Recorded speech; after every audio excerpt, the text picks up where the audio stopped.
just said, think about what's in a cell and all the things that a cell has to do just in regular life. And with that in mind, what kind of stuff, what might a cell have to do before it gets ready to make an exact copy of itself? What things might it have to do? Max? So get rid of whatever waste it has. Okay, it might get rid of stuff. Like, yeah. And then get like the proper amount of nutrients. Okay, yeah, because obviously it's going to take energy to go through the division process. I agree. What else might, if you're going to make an exact copy of yourself, what else is on that like checklist of things for a cell to do, or might be on a checklist of things for a cell to do?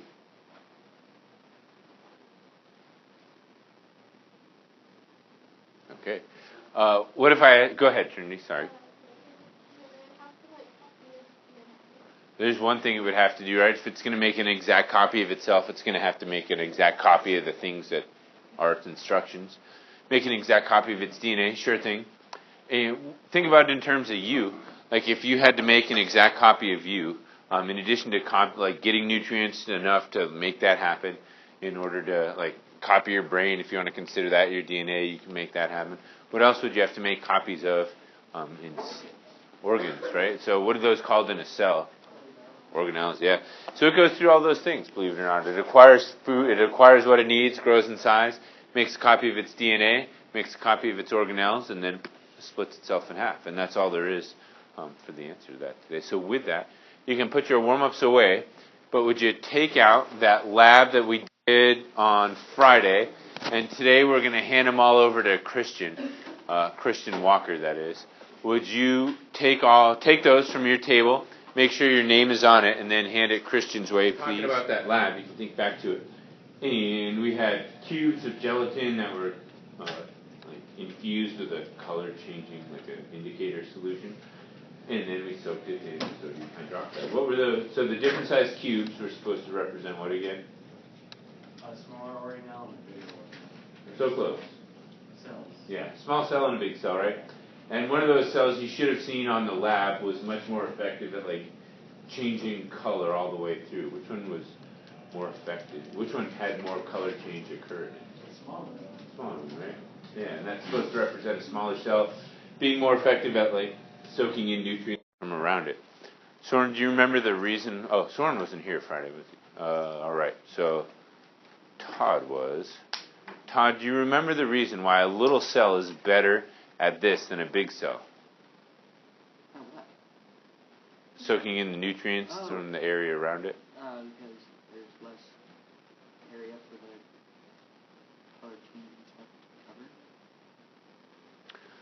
to cover. Kind of. It has less volume. Okay. Lincoln? We can make it more because it won't get overloaded and have to split. No, that's different. That's DNA overload. You're thinking about the other thing. So there's a phrase we use for it. It's a ratio. You remember the ratio we're talking? Yeah. So that smaller one had a bigger surface area to volume ratio, right? Somewhere around 6-to-1 is what it should have been. The bigger one, if you cut it perfectly 2x2x2, it would have been 3-to-1. And think of that as like the surface area is the farmer's. That's how much area it's got to feed itself. And on the inside, the volume, that's how much area it uses that nutrients up. And on the big cell, it's 3-to-1, 3 farmers to 1. On the little cell, it was 6-to-1, which is a much better ratio. So that little one was able to absorb the materials much better and survive. Did some of you guys have like the little one get colored all the way through? Yeah. It should have been, if it wasn't, it should have been pretty stinking close. And then the big one should have had a relatively like decent sized thing in the center, probably about 1x1x1, that did not change color. It should not change color. So, and that was the idea behind it, showing you that a big cell can't supply everything it needs on the inside, but a little cell can. That was the idea for it. Guys, some of it will be memory from back when we did DNA. And to start there, remember DNA is that long, like double helix strand that's AGTC that just kind of has specific orders, but is kind of random in a sense too. When we talked about that, we said that DNA was all wrapped up and turned into these things inside your nucleus. Not right. Nope. Chromosomes, that's what we're looking for. So we're talking about chromosomes today, and we're talking about those because that's how the DNA gets stored inside your cell when it's getting ready to divide and stuff like that. So we're going to talk about chromosomes, and maybe you guys already recognize what chromosomes look like a little bit. We'll talk about the name, the different parts of the chromosomes. Aaliyah's making a chromosome, I think. That or she thinks Todd is like possessed and is trying to keep him at bay. Either or. But we'll talk about chromosomes and the different parts of them, and then we'll talk about what happens to them as the cell goes through this division process. So that's the goal today, is to get through this. So first part, like I said, is a little bit of vocab. And if you look, these pictures may or may not help you to get your own version of these pictures down. If you learn like definitions better with pictures, then by all means get them down. If not, then that's your call. But what you're looking at here is a chromosome. And that's, if you remember, a chromosome is just like really super tightly wound up DNA all coiled in there. So it's like a ball of yarn, basically. If you could find one end of that, like the tag end of it, just like the tag end of a ball of yarn or whatever, and you just, you just start pulling it, it would slowly like unravel, just like pulling a thread on your sock and having it unravel. Same thing's true here. This is DNA, like super tightly coiled up. So words you want to get down. Number one is the word chromosome. If you don't know it, then you need to know it. If you do know it, then you're all set. But a chromosome is how that DNA gets coiled up inside of your cells. Right? So that's the great big super tight piles of DNA. That would be like, if the DNA is yarn, the chromosome would be like a yarn ball that the old ladies use to make you your mittens. Right? Remember, chromosomes, as we talked about in the warm-up, they end up like copying themselves. They make a copy of your DNA when your cells divide.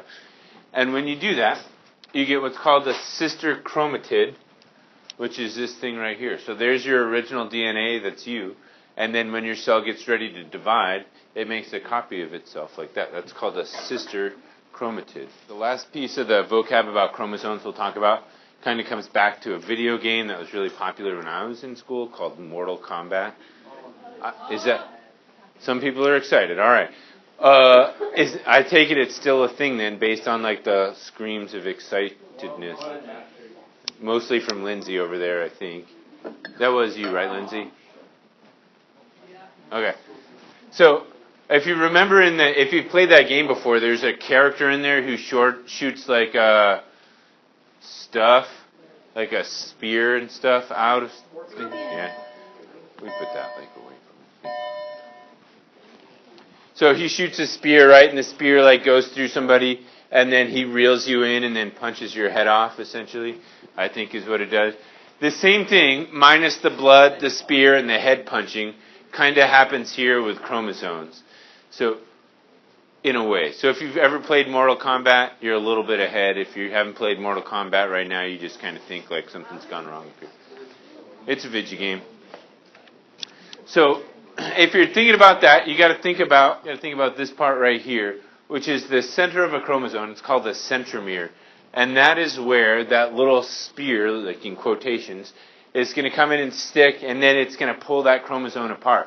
So you've got all the DNA you need on one side going to one cell, all the DNA you need on the other side going to the new cell that's being formed. So that's where that chromosome gets ripped apart, is right there. Two little things come and attach to it, like grab on and rip it apart like that. The spot they hook onto is called the centromere. Just a set of chromosomes up here. These are actually the chromosomes that you've got inside of you. They are shaped this way. They look this way. You've got, as it says here, 23 sets of chromosomes inside of you. And what's neat about these is your first chromosome has on it the same information that my first chromosome does. As in, like, I don't know the actual positions here, but somewhere on there is your code that gives you your hair color, right? So we'll call it like that little tip right there is going to have that on it. We'd look on your chromosome there, and we could see that you're supposed to have blonde hair. We could look on my chromosome there, and you could see that I'm supposed to have brown hair. But right there is the spot where the information for hair color would be. And what's neat about that is we've learned we can do some stuff like with that. Because your body does a really good job at reading the instructions, but it doesn't quite understand what it's trying to assemble, if that makes sense, when your body reads that.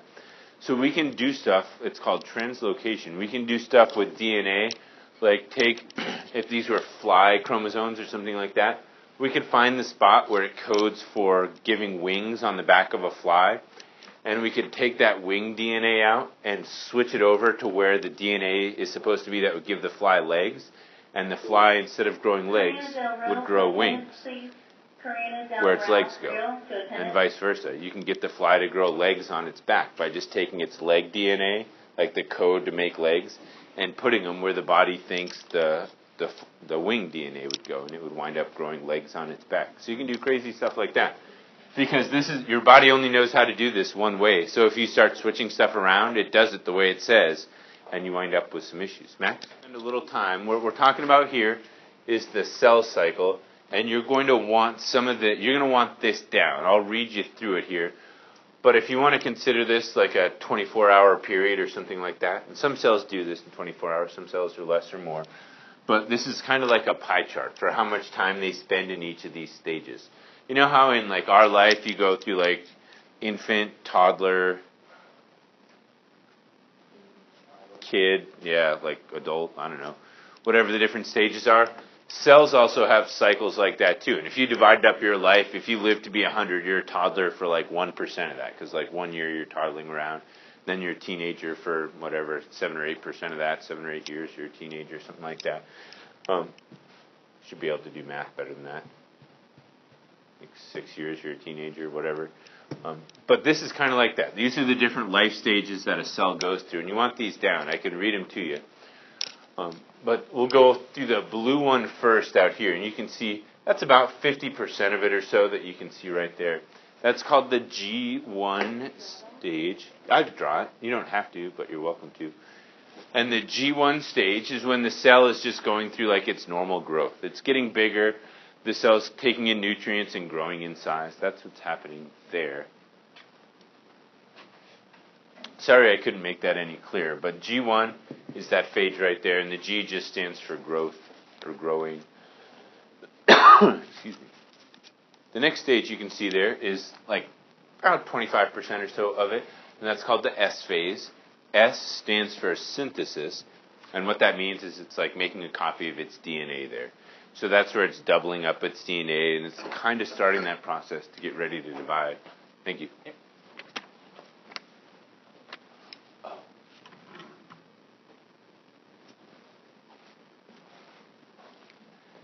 After that S phase, make it up to this phase, the G2 phase. That's its second growth phase, and it's going to say prep for division.